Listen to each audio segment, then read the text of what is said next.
लोग नमस्कार। जी हाँ दोस्तों, प्रमोद प्रेमी यादव जी का काफ़ी ब्लास्ट लेवल का अपडेट आप लोग के बीच में आने वाला है। तो कब आएगा तो आज की वीडियो में बात करेंगे।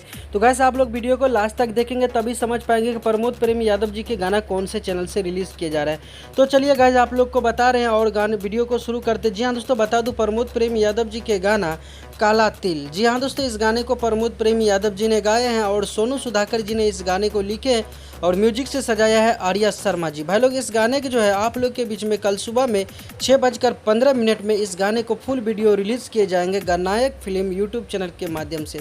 एक बार और सुन लीजिए दोस्तों, गणनायक फिल्म से इस गाने को रिलीज़ किया जा रहा है 6:15 में 22 तारीख को। तो भाई लोग काफ़ी ज़बरदस्त अपडेट था। इस वीडियो में नज़र आने वाले आप लोग का चहेता स्टार प्रमोद प्रेमी यादव जी और उनका साथ में महिमा सिंह जी। गाना काफ़ी लाजवाब का है। इस बार अलग अंदाज में प्रमोद प्रेमी यादव जी ने इस गाने को गाया है। आशा और विश्वास है कि ये गाना काफ़ी हिट करेगा। तो भाई लोग वीडियो कैसा लगा, इसी तरह का न्यूज़ पाने के लिए चैनल को सब्सक्राइब कर दीजिए और घंटी वाले आइकन को दबा के रखिए ताकि कोई भी अपडेट आएगा तो सबसे पहले आप देख पाएंगे। मिलते हैं फिर से एक नए वीडियो के साथ में, तब तक के लिए अपना ख्याल रखिएगा और देखते रहिएगा भोजपुरी चिप यूट्यूब चैनल। धन्यवाद दोस्तों।